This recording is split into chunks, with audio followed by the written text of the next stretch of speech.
melaksanakan aktivitas pembelajaran pada pagi hari ini. Sebelum kita mulai pembelajaran di pagi hari ini, terlebih dahulu kita berdoa kepada Allah Subhanahu wa Ta'ala agar dalam proses pembelajaran diberikan kelancaran dan kita mendapatkan ilmu yang bermanfaat. Amin Allahumma. Amin. Saya minta untuk ketua kelas mempersiapkan untuk memimpin doa. Siap gerak berdoa mulai.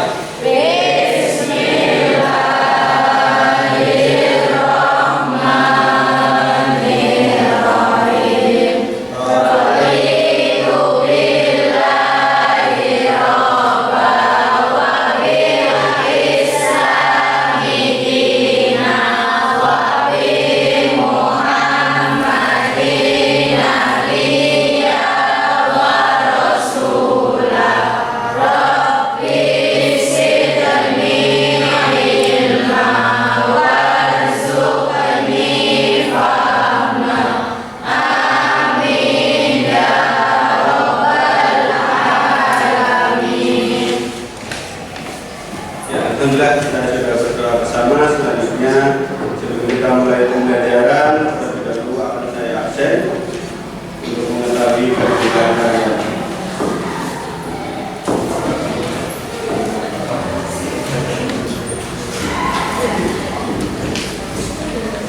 Yang pertama yaitu Aina Maryama, Alfiatun Tri Anggiani, Bagus Satrio Ramadan, Catur Prasetyo Gama, Devi Ernawati, Wisati Kamalia Sari, Fatihah Rahma, Rera Feliska. Ini sakit tanpa keterangan ya. Hidrian Ningsi, Ustadzul Laili Sa'ada, Hesti Wahyuni, Ivan Sidik Alfianti, Indah Noviani, Indri Fitriana Bila, Ismail Laini, Khairiyah Naila, Milad Rizki, Muklisah, Naila Rizki Ramadan, Ramadhania, Nofal Adi Setiawan, Novi Dwi Kurniasih, Nurul Husna Ifatul M, Peti Purwanti, Dikit Purnama Sari, Putri Amalia, Rizky Yuliana, Rohiko Ramadan, Seri Maslihatun, Serlia, Siti Umaro, Siti Nur Hidayatul Hasanah. Ya, alhamdulillah dari 32 siswa hanya satu yang tidak hadir. Selanjutnya kita akan mulai melanjutkan materi pada pembahasan selanjutnya. Pada pertemuan kemarin kita sudah membahas tentang kerja keras. Untuk pagi hari ini kita akan mulai bab baru, yaitu bab tentang pernikahan. Jadi mudah-mudahan dengan pembelajaran materi pernikahan ini nanti bisa menjadikan pengetahuan bagi kalian tentang apa itu pernikahan, bagaimana pernikahan dalam Islam, bagaimana syariat Islam mengatur tentang pernikahan. Sebelum kita nanti membahas lebih jauh, ya, Pak Guru sudah membuat sebuah video pembelajaran yang mana video ini nanti ada materinya juga, jadi nanti silakan diperhatikan. Kemudian kalau perlu memang ada hal-hal yang perlu dicatat, ya silakan dicatat. Nanti setelah penampilan video ini selesai, baru nanti kita pembahasannya nanti kita jelaskan. Seperti itu ya. Ya,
Alhamdulillah, wassalatu wassalamu ala Rasulillah Muhammad bin Abdillah, la haula wala quwwata illa billah. Yang saya cintai dan saya banggakan siswa-siswi SMK Ma'arif Nurul Tiga Larangan. Pada kesempatan kali ini kita akan melanjutkan materi pelajaran pendidikan agama Islam dan akan mengambil bab tentang pernikahan. Sebagaimana video yang sudah diputar tadi di awal, bagaimana menurut pendapat kalian? Apakah kalian sudah punya gambaran tentang apa itu pernikahan dan lain sebagainya, hal-hal yang berkaitan dengan pernikahan? Mudah-mudahan gambaran tadi bisa menggambarkan sedikit pemahaman kalian tentang pernikahan. Untuk lebih jelasnya, terlebih dahulu kita akan mengetahui tentang tujuan daripada pembelajaran bab pernikahan ini. Adapun tujuan pembelajaran pada bab pernikahan ini adalah yang pertama, kita akan mengetahui dan memahami tentang pengertian pernikahan. Kemudian kita akan mengetahui dasar daripada pernikahan. Selanjutnya yaitu kita akan mengetahui hukum menikah. Kita akan mengetahui rukun dan syarat pernikahan, kewajiban dan hak suami istri, memilih pasangan yang baik, dan tujuan hukum menikah. Baik anak-anakku sekalian yang saya cintai dan saya banggakan, untuk materi yang pertama yang akan kita bahas yaitu tentang pengertian menikah. Pengertian menikah bisa ditinjau melalui dua hal. Yang pertama secara bahasa dan secara istilah. Adapun secara bahasa, menikah berarti menyatukan atau bertemu. Sedangkan pengertian menikah secara istilah yaitu suatu ikatan lahir batin antara seorang laki-laki dan perempuan untuk hidup bersama dalam suatu rumah tangga melalui akad yang dilakukan menurut hukum syariat Islam.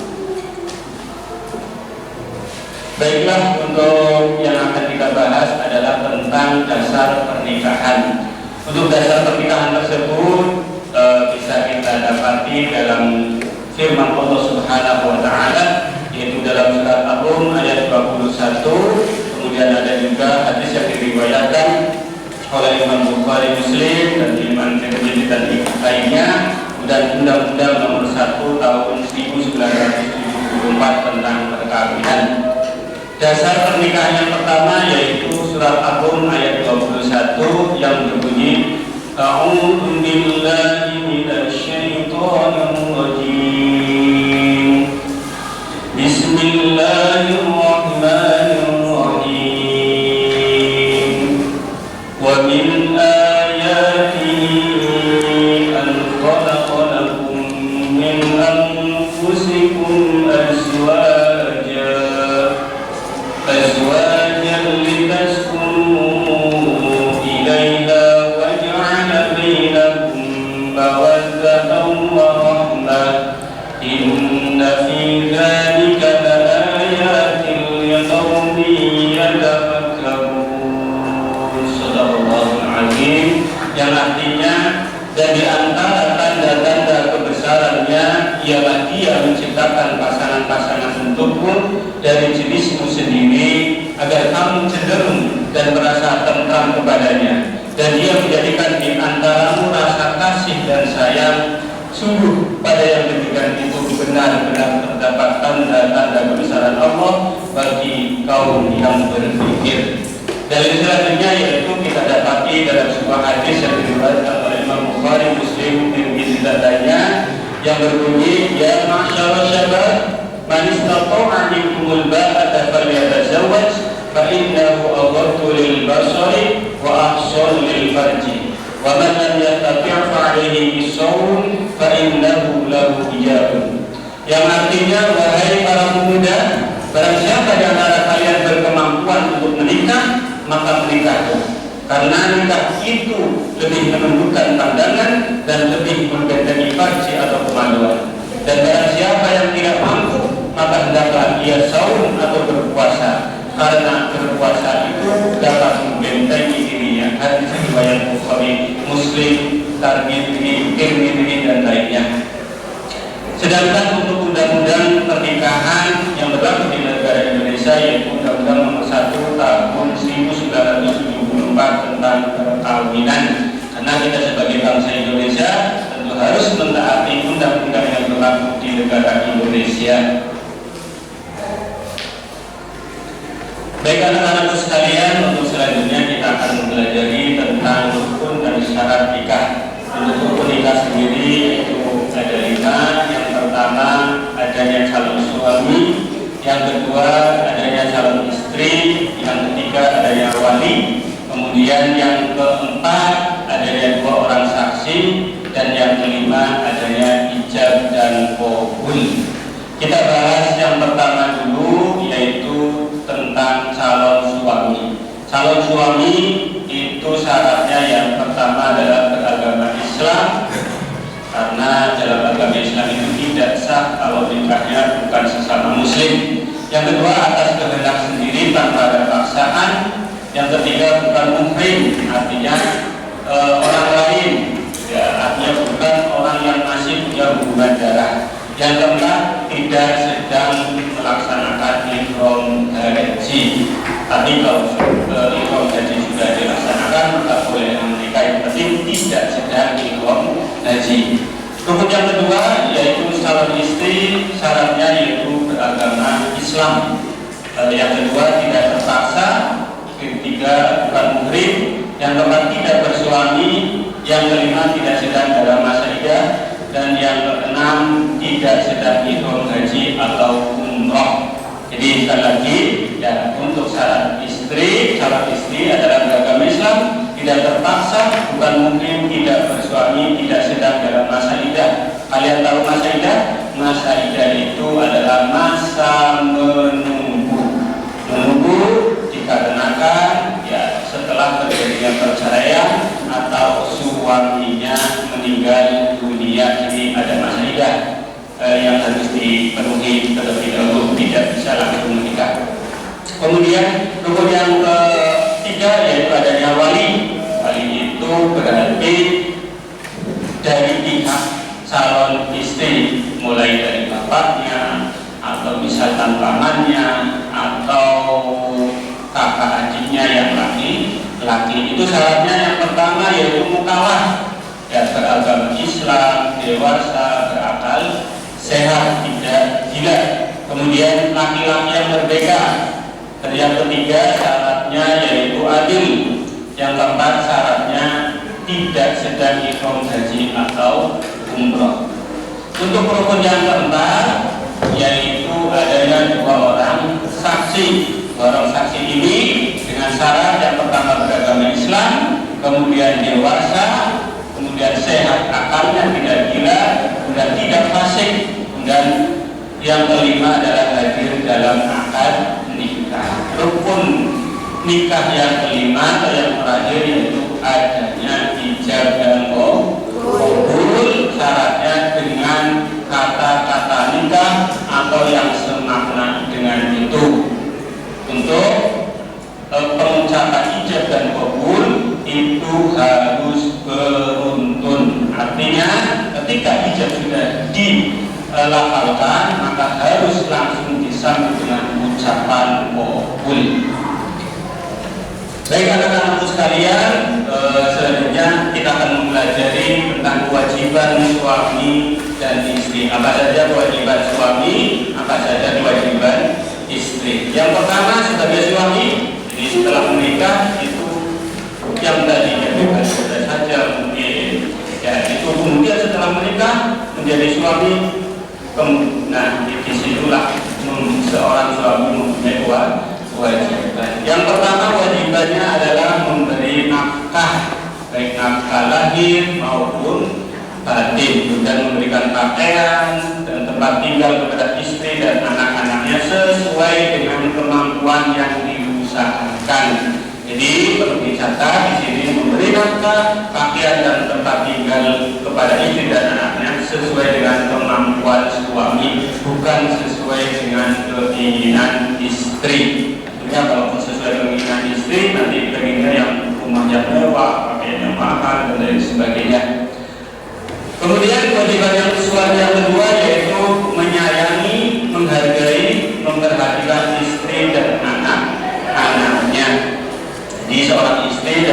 Islam itu butuh kasih sayang, butuh dihargai, bahwa istri sangat penting dalam kehidupan rumah tangga, dan anak-anak juga perlu diperhatikan juga istri. Kemudian kewajiban yang ketiga adalah memimpin keluarga. Jadi seorang suami dalam keluarga merupakan pemimpin keluarga, yaitu dengan cara membimbing, memelihara semua anggota keluarga dengan penuh tanggung jawab. Kewajiban yang keempat bagi suami adalah membantu istri dalam tugas sehari-hari, terutama dalam mengasuh dan mendidik anak-anaknya agar menjadi anak soleh. Jadi tanggung jawab mendidik anak-anaknya bukan tanggung jawab istri saja, tapi tanggung jawab berdua, yaitu adalah suami dan istri. Baik anak-anak sekalian, selanjutnya kita akan mempelajari tentang kewajiban istri. Setelah tadi saya paparkan tentang kewajiban suami. Kewajiban seorang istri yang pertama yaitu patuh dan taat pada suami dalam batas yang sesuai dengan ajaran Islam. Bagaimanapun seorang suami adalah pemimpin dalam rumah tangga, walaupun misalkan seorang istri itu punya jabatan yang lebih tinggi, gaji yang lebih banyak di tempat kerjanya, tetap ketika sudah berada dalam lingkungan rumah tangga, dalam rumah, maka jadikanlah suami sebagai pemimpin yang harus dipatuhi dan dihargai calon suaminya. Kemudian hak istri yang kedua adalah mendapatkan perlakuan yang patut dari suaminya. Perlakuan yang patut yaitu perlakuan yang penuh dengan kasih sayang, penuh kebaikan, bukan perilaku kekerasan atau tindak kekerasan dalam rumah tangga. Yang ketiga, hak istri adalah mendapatkan nafkah, pakaian, dan tempat tinggal dari suaminya. Jadi nafkah itu hal yang penting dalam rumah tangga. Bahkan utamanya ya nafkah dalam bentuk ekonomi ini sangat penting dalam keluarga. Banyak yang pernikahannya itu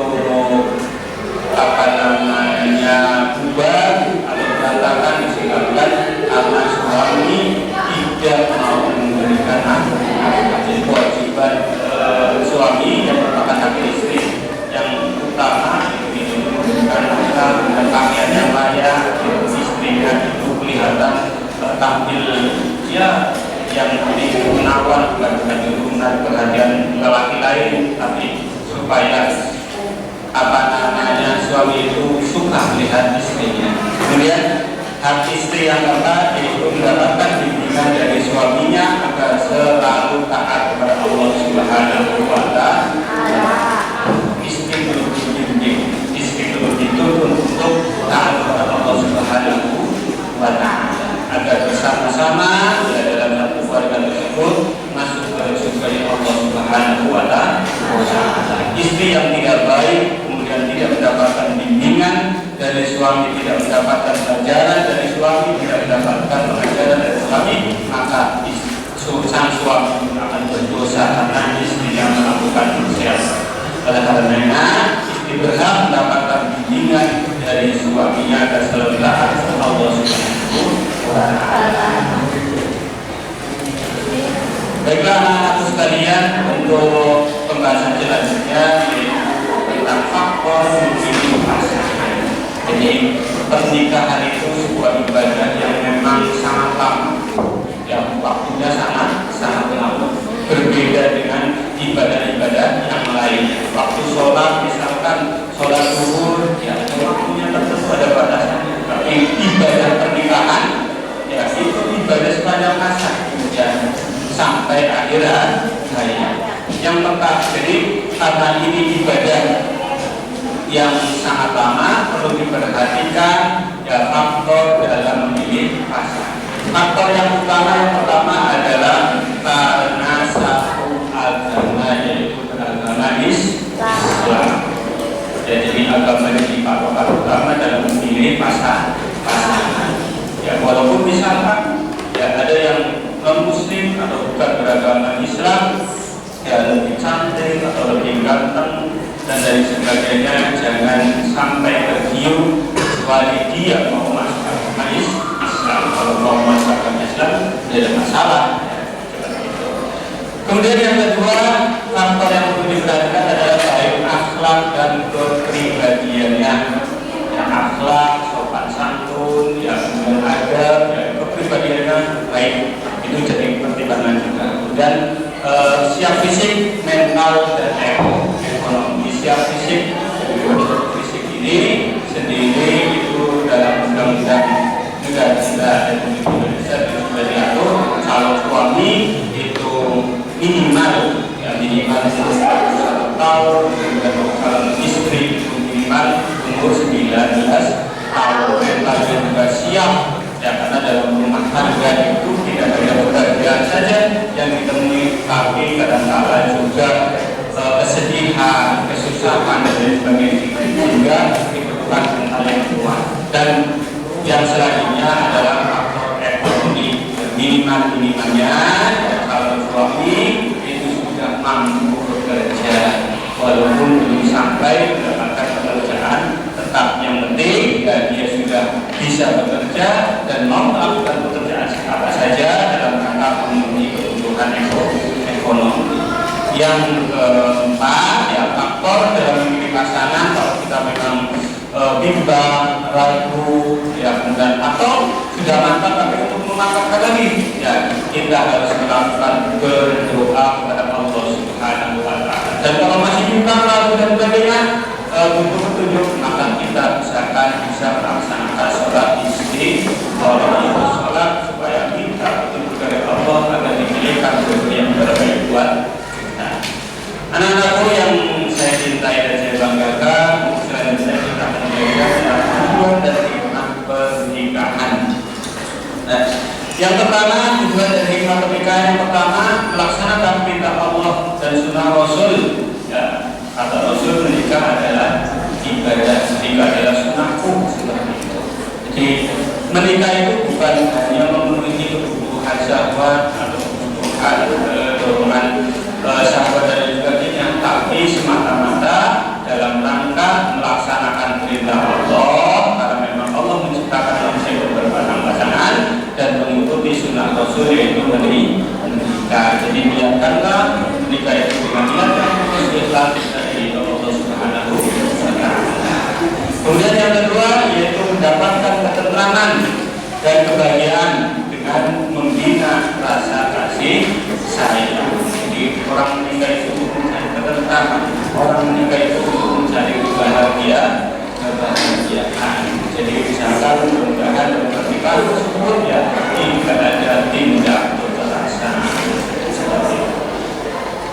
Tujuan dari hikmah pernikahan yang ketiga yaitu memenuhi kebutuhan seksual yang halal dan suci serta memperoleh keturunan yang sah. Ya, setiap manusia punya dorongan kebutuhan seksual. Islam pun memahami, ya ajaran Islam sangat memahami, oleh karenanya ya Islam memberikan jalan bagaimana kebutuhan seksual itu disalurkan secara halal ya guna tadi memenuhi kebutuhan seksual dan untuk memperoleh keturunan yang sah. Tujuan dari hikmah pernikahan yang keempat yaitu menikah sebagai alat kendali agar tidak terjerumus pada kemaksiatan atau dengan menikah maka ya mudah-mudahan tidak sampai terjerumus pada kemaksiatan yaitu perbuatan zina. Nauzubillah min karena sudah ada penyaluran yang sangat benar, penyaluran yang sudah diperbolehkan oleh Allah Subhanahu Wa Taala. Jangan sampai menuruti hawa nafsu. Tujuan dari pernikahan yang kelima yaitu mempererat silaturahim antar keluarga suami dan istri. Dengan bersatunya suami dan istri tidak hanya menyatukan dua insan yang berbeda, tapi juga menyatukan dua keluarga yang berbeda. Baik, anak-anakku, ya siswa-siswa SMK Maghrib Teknologi Jalanan yang kami cintai dan kami banggakan, pemaparan tentang pernikahan yang mudah-mudahan dengan pemaparan tadi bisa bermanfaat dan mudah dipahami oleh kalian semuanya. Saya Dewi, wassalamualaikum warahmatullahi wabarakatuh. Waalaikumsalam warahmatullahi wabarakatuh. Baik, itulah anak-anak ya video yang sudah dibuat untuk kami menikah. Kira-kira dari apa yang sudah ditampilkan ya, itu apa namanya yang belum paham tentang apa? Nanti kita ini slide-nya.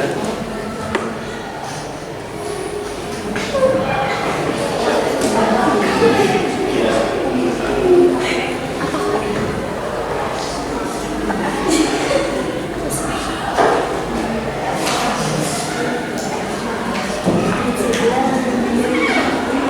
Yang pertama adalah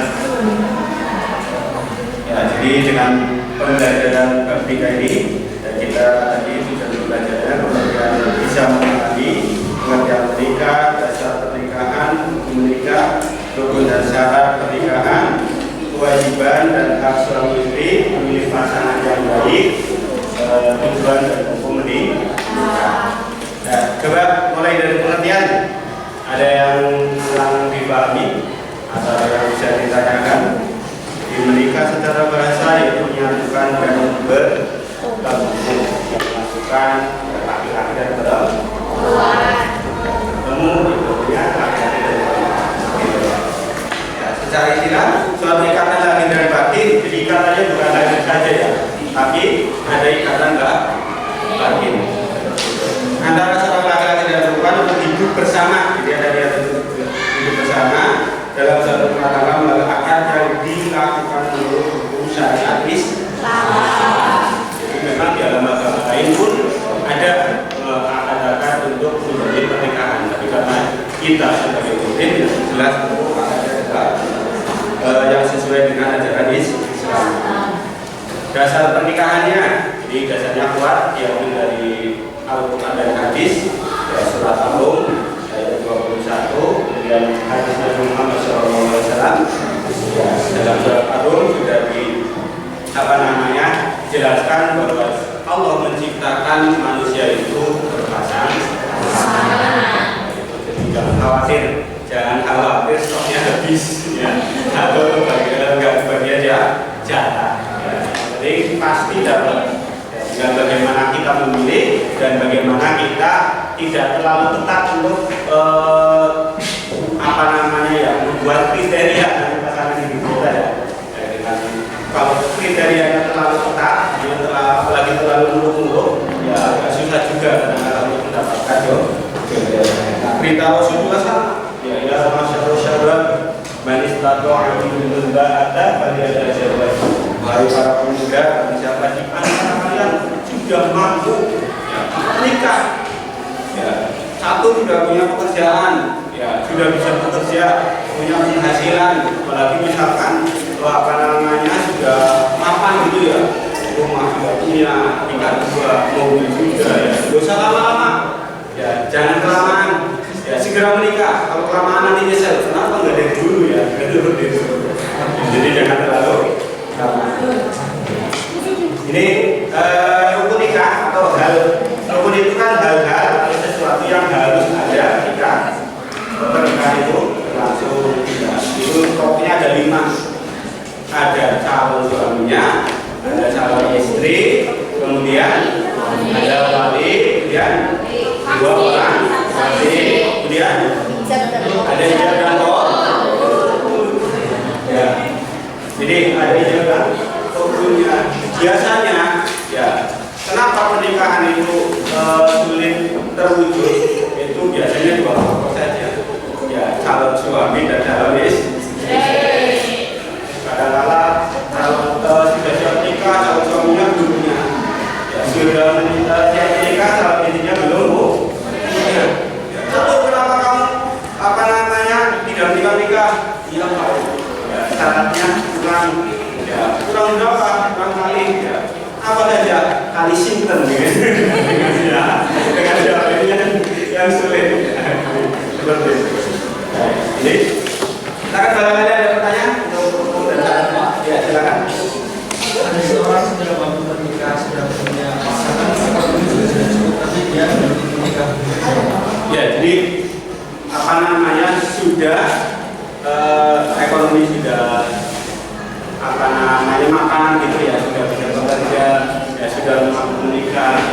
kemudian belum mau menikah. Nah nanti tergantung ya, belum mau menikah karena dia masih bisa menahan syahwat atau tidak. Ya, jadi setelah kemampuan itu ada, ukuran yang kedua itu mampu nggak dia menahan syahwatnya.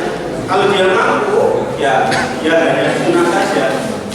Ya, tapi kalau sudah mapan atau tidak mampu menjaga syahwat, maka nanti hukumnya bukan menjadi wajib. Ya, ini perlu kita sampaikan. Jadi ada penyampaian materi tentang hukum nikah tadi. Jadi selain materinya bagaimana, maksudnya sudah mampu atau tidak, yang kedua mampu menahan syahwat atau tidak. Ya, yang lebih parah misalkan tidak menikah pengen senang-senang dulu. Ya, kayak melampiaskan masa hidup nggak bisa masa muda dengan berkoya-koya dan melakukan kemaksiatan itu hukumnya wajib menikah. Karena pada hakikatnya walaupun dia belum dikenal rumah tangga tapi tidak bisa menahan syahwat. Gitu ya. Ada lagi silakan. Ya ini dulu berarti. Silakan.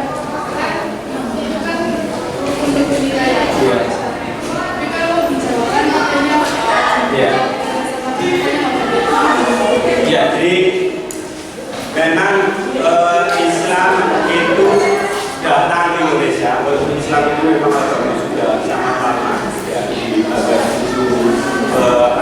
Masehi ya. Jadi untuk datang ke Indonesia ketika itu sudah ada agama lain, agama Hindu dan Buddha. Karenanya di situ sudah ada kepercayaan. Jadi sebelum ajaran Islam itu datang dan disebarkan sudah ada kepercayaan tersendiri. Nah di situ di antara kepercayaannya adalah tentang kecocokan weton.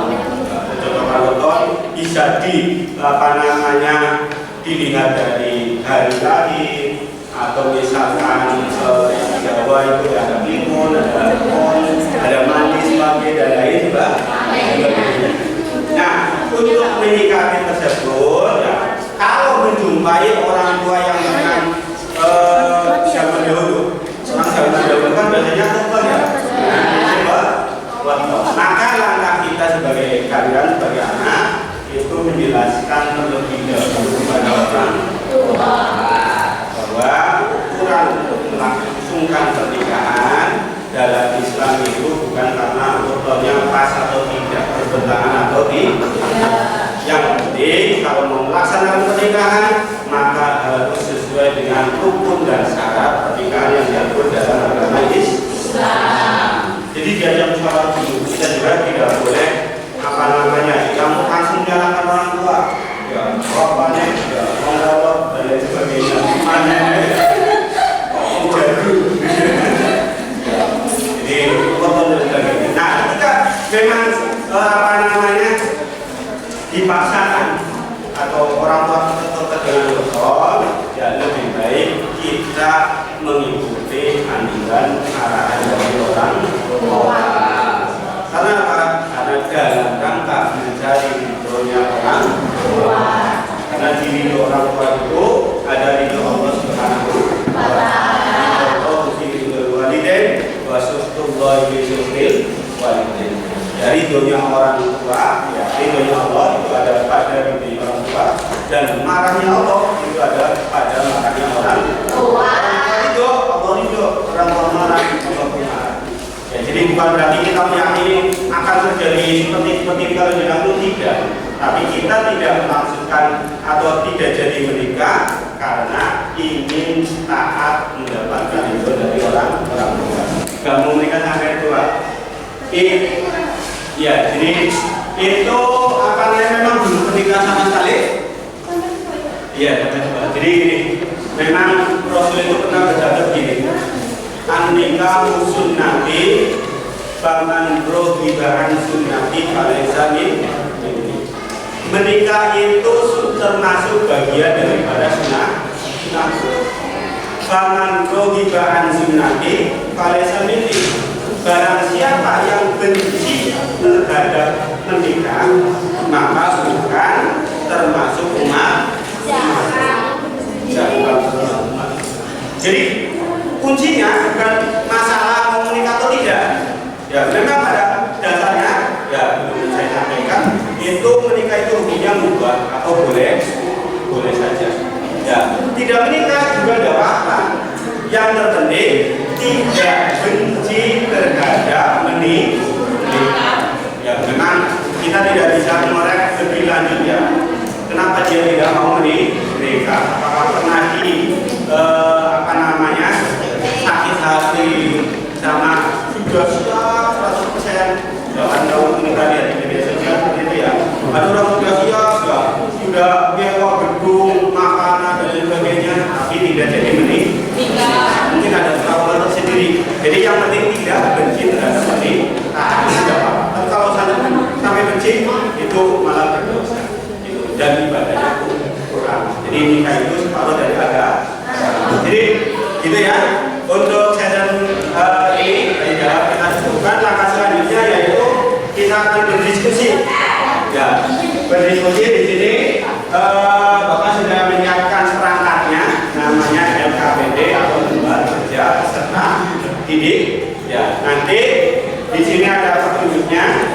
Pertama nama sekolah SMK Marik dan Larangan, nama siswa atau kelompok karena ini diskusi, ya berarti nanti ditulis kelompok berapa, ya. Misalkan nanti pakai meja saja ya bukannya ya, ucap saja ya, biar gampang nanti berubah mejanya. Nanti kelompok 1 misalkan dari sebelah utara, ya, kelompok 1, ya, ini kelompoknya 5 sampai 6. Ya, 5 sampai 6. Jadi boleh 5 orang atau 6 orang, ya. Atau misalkan ada lebih karena ada yang belum berangkat ya, boleh lah 7. Ya, misalkan lagi. Tapi yang penting nama dulu aja wes. 6 ya, ada kelompok 6, masih kelompok berapa? 1, nanti 2, 3, 4, 5, mungkin 5 atau 6 kelompok ya. Nah, kemudian namanya disebutkan siapa saja, gitu ya. Kemudian di sini masih tidak ada kelas 12 tinggal ditambah kita multimedia 1 ya, masih tidak ada untuk pembelajaran. Nah, untuk mengerjakan tugas yaitu buatlah kelompok terdiri dari 5 sampai 6 orang siswa dengan tertib. Ya, jadi buat kelompok silakan mejanya dirubah ya, di dipadatkan atau dikarpetkan ya, tidak apa-apa. Ya, untuk buat kelompok. Ya, kemudian apa yang dibahas dalam kelompok tersebut?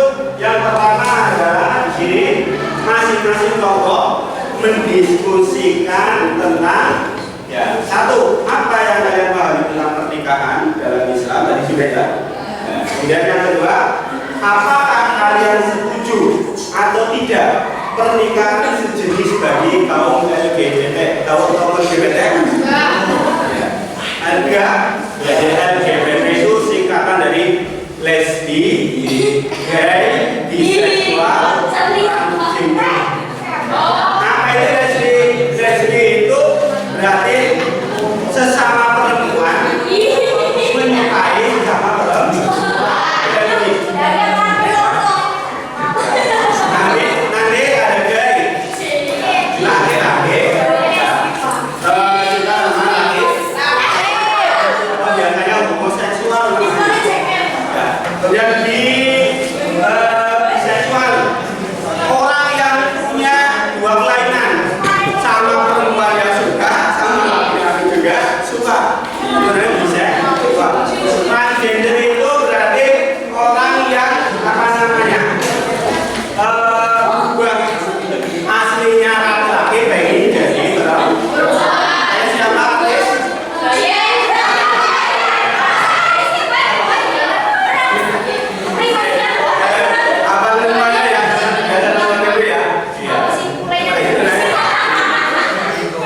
Sudah paham ya? Ini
sini satu. Ini berapa udah? Iya. Sini ya.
Di situ.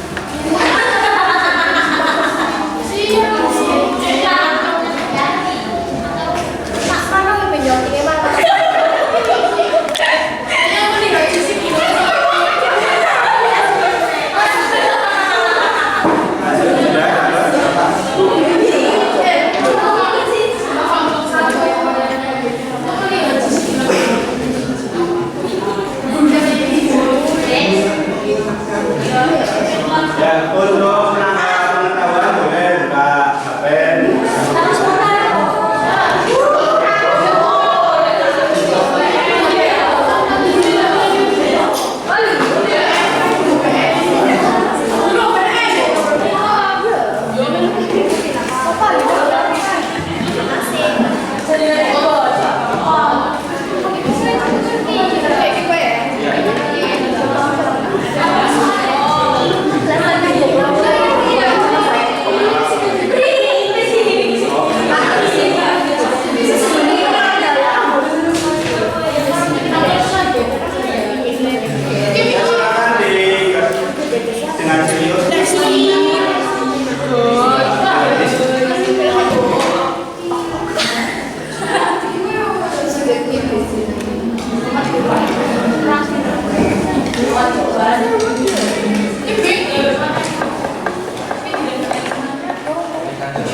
Jawabannya di bawahnya. Iya Pak. Oh ya.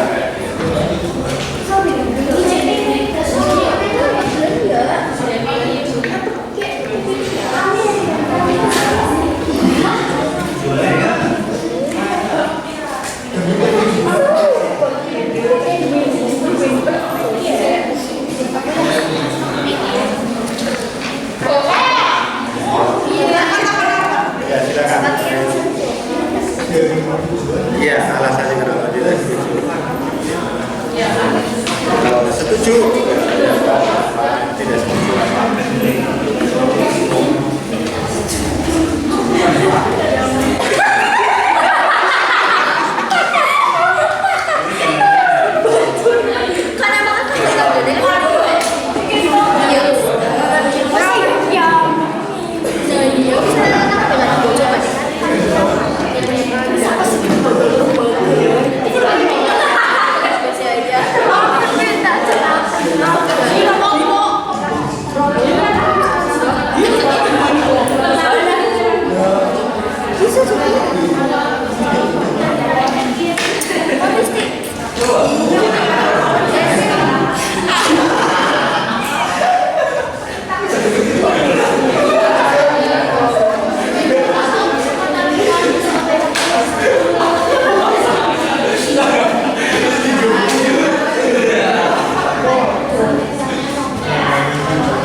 itu pemaparan dari kelompok berapa? 4? Ya, kelompok 4 kita beri tepuk tangan. Terima kasih. Wassalamualaikum warahmatullahi wabarakatuh. Silakan kelompok 2 maju. Yang mau maju kelompok 2. Kelompok berapa ini? 3 ya. Ini kelompok 3 dulu. Silakan.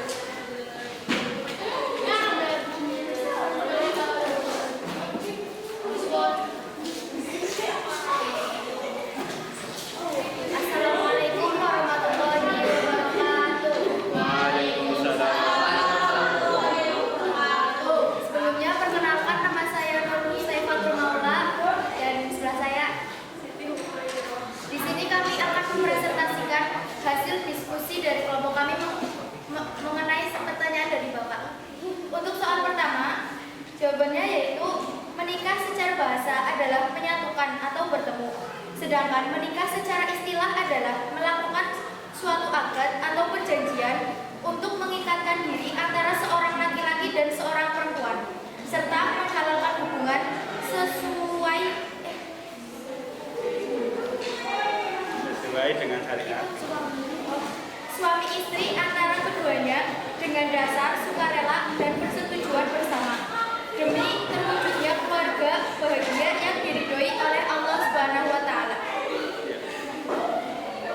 Pertanyaan kedua, apakah kalian setuju dengan pertanyaan sejenis bagi kaum LGBT? Jawabannya tidak setuju, karena diskusi kami itu sesuatu yang sulit terjadi di negara seperti Indonesia ini. Indonesia masyarakatnya sangat religius, jadi negara dan masyarakat Indonesia memandang bahwa pernikahan itu tidak hanya istilah semata. Demikian pemaparan dari kami. Kami akhiri. Wassalamualaikum warahmatullahi wabarakatuh. Silakan kelompok lain atau Assalamualaikum warahmatullahi wabarakatuh.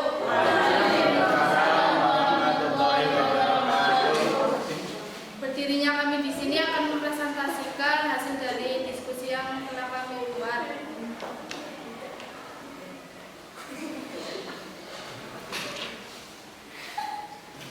Jawaban nomor 1, menurut bahasa. pertanyaan dibaca dulu. Apa yang kami pahami tentang pernikahan dalam Islam? Pernikahan dalam Islam menurut bahasa adalah menyatukan seorang laki-laki dan perempuan. Sedangkan menurut istilah adalah menjalankan ibadah yang dianjurkan Islam untuk mengikat janji dan menghindari zina. Apakah kalian setuju atau tidak pernikahan sejenis bagi kaum LGBT? Jelaskan alasannya. Tidak, karena tidak termasuk rukun atau syarat dalam Islam. Demikian presentasi dari kami. Kurang lebihnya mohon maaf. Saya akhiri. Wassalamualaikum warahmatullahi wabarakatuh. Waalaikumsalam. Ya,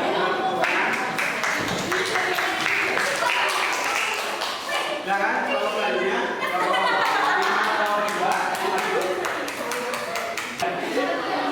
Setengah badan ini teman-teman ya. Assalamualaikum warahmatullahi wabarakatuh. Kami dari Imam akan presentasikan hasil diskusi kami. Apa yang kalian pahami tentang pernikahan dalam Islam? Pernikahan dalam Islam berarti mengikatkan diri antara seorang laki-laki dan seorang perempuan dalam suatu akad atau perjanjian dengan dasar sukarela dan persetujuan bersama dengan tujuan untuk menghindari zina dan mempunyai hubungan yang diridhoi oleh Allah Subhanahu wa Ta'ala. Apakah kalian setuju atau tidak pernikahan sejenis bagi kaum LGBT? Tentu kami sangat tidak setuju karena dalam Islam berhubungan sama jenis itu hukumnya haram. Sekian dari kami, kurang bila ada kekurangan karena yang berlebihan itu tidak baik.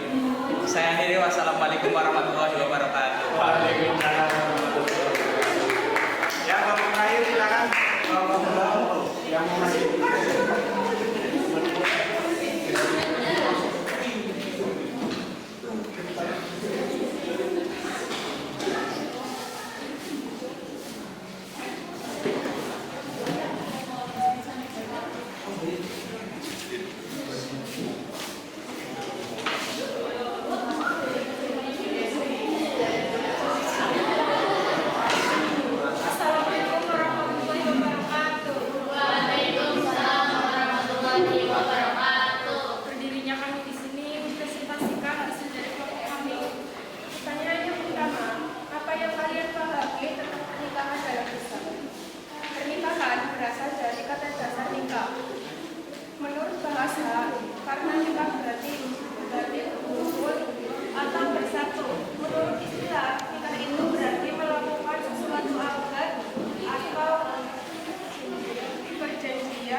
pembelajaran pendidikan agama Islam dengan tema tentang kemerdekaan.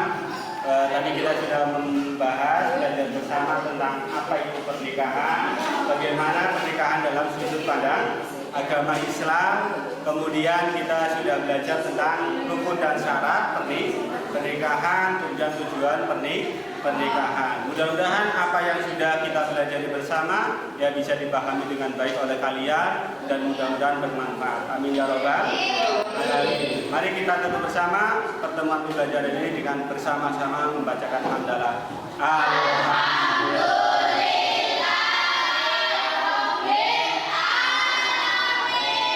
Terima kasih. Wassalamualaikum warahmatullahi wabarakatuh.